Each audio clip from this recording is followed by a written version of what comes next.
Assalamualaikum warahmatullahi wabarakatuh. Perkenalkan, nama saya Taufikur Rahman, nomor induk mahasiswa 181420085. Kali ini saya akan memberikan materi pengantar terapan jaringan dan teknologi. Pengertian komputer terapan jaringan. Komputer adalah alat yang dipakai untuk mengolah data menurut prosedur yang telah dirumuskan. Kata komputer semula dipergunakan untuk menggambarkan orang yang pekerjaannya melakukan perhitungan aritmatika dengan atau tanpa alat bantu. Tetapi arti kata ini kemudian dipindahkan kepada mesin itu sendiri. Terapan atau bisa dibilang ilmu terapan adalah penerapan pengetahuan dari satu atau lebih bidang-bidang matematika, fisika atau ilmu alam, ilmu kimia atau ilmu biologi untuk penyelesaian masalah praktis yang langsung mempengaruhi kehidupan kita sehari-hari. Menurut dua arti kata di atas, maka dapat disimpulkan pengertian dari komputer terapan jaringan adalah penerapan dari ilmu komputer dan jaringan yang digunakan untuk penyelesaian masalah praktis yang langsung mempengaruhi dan dipakai dalam kehidupan sehari-hari. Komputer terapan jaringan.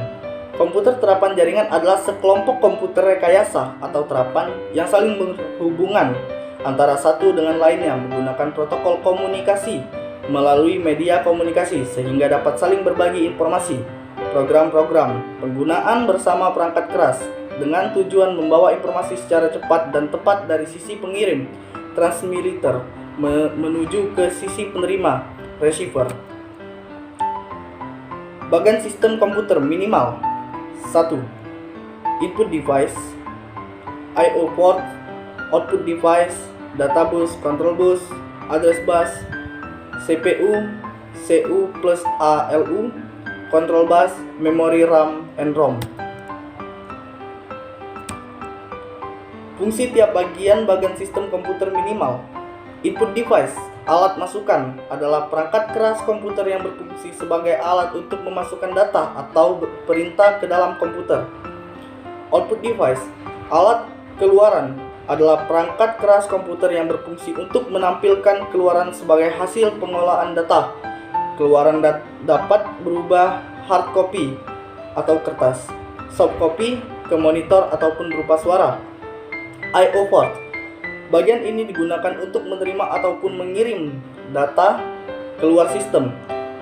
Peralatan input dan output di atas terhubung melalui port ini. CPU. CPU merupakan otak sistem komputer dan memiliki dua bagian fungsi operasional, yaitu ALU sebagai pusat pengolahan data dan CU sebagai pengontrol kerja komputer. Memori. Memori terbagi menjadi dua bagian, yaitu memori internal dan memori eksternal. Memori internal berupa RAM yang berfungsi untuk menyimpan program yang kita olah untuk sementara, dan ROM, yaitu memori yang hanya bisa dibaca dan berguna sebagai penyedia informasi pada saat komputer pertama kali dinyalakan. Data bus adalah jalur-jalur perpindahan data antara modul dalam sistem komputer, karena pada suatu saat tertentu masing-masing saluran hanya dapat membawa satu bit data. Maka jumlah saluran menentukan jumlah bit yang dapat ditransfer pada suatu saat. Lebar data bus ini menentukan kinerja sistem secara keseluruhan. Sifatnya bidireksional, artinya CPU dapat membaca dan menerima data melalui data bus. Data bus biasanya terdiri atas 8, 16, 32 atau 64 jalur paralel. Address bus digunakan untuk menandakan lokasi sumber ataupun tujuan pada proses transfer data. Pada jalur ini, CPU akan mengirimkan alamat memori yang akan ditulis atau dibaca. Address bus biasanya terdiri atas 16, 20, 24 atau 32 jalur paralel. Control bus. Control bus digunakan untuk mengontrol penggunaan serta akses ke database, dan address bus terdiri atas 4 sampai 10 jalur paralel. Macam-macam dan jenis mikrokontroler populer. Secara umum, mikrokontroler terbagi menjadi 3 keluarga besar yang ada di pasaran. Setiap keluarga mempunyai ciri khas dan karakteristik sendiri. Berikut pembagian keluarga dalam microcontroller. 1. MCS51, 2. AVR, 3. PIC, 4. ARM. Microcontroller ini termasuk dalam keluarga microcontroller CISC. Sebagian besar instruksinya dieksekusi dalam 12 siklus clock. Microcontroller ini berdasarkan arsitektur Harvard, dan meskipun awalnya dirancang untuk aplikasi microcontroller, chip tunggal sebuah mode perluasan telah mengizinkan sebuah ROM luar 64 KB dan RAM luar 64 KB kilobyte. Diberikan alamat dengan cara jalur pemilihan chip yang terpisah untuk akses program dan memori data.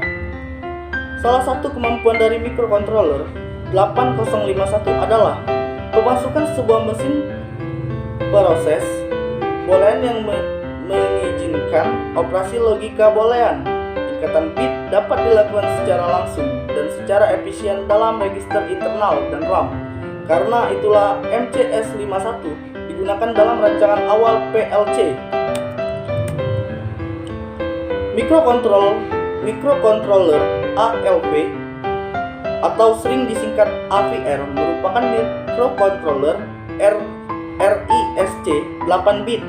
Karena RISC 8 bit, inilah sebagian besar kode instruksinya dikemas dalam satu siklus clock. AVR adalah jenis microcontroller yang paling sering dipakai dalam bidang elektronika dan instrumentasi. Secara umum, AVR dapat dikelompokkan dalam 4 kelas. Pada dasarnya, yang membedakan masing-masing kelas adalah memori,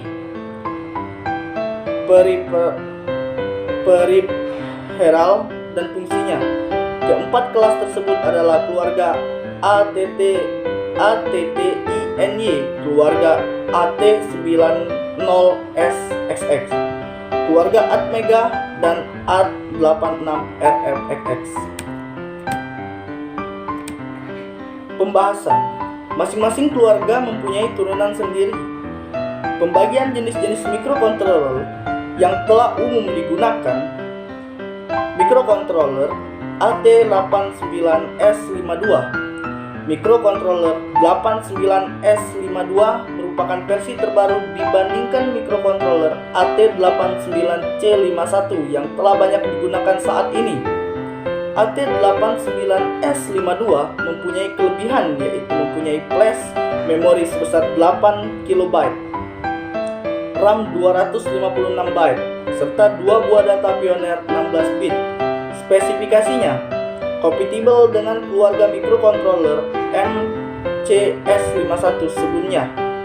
Sekian materi dari pengantar terapan jaringan dan teknologi.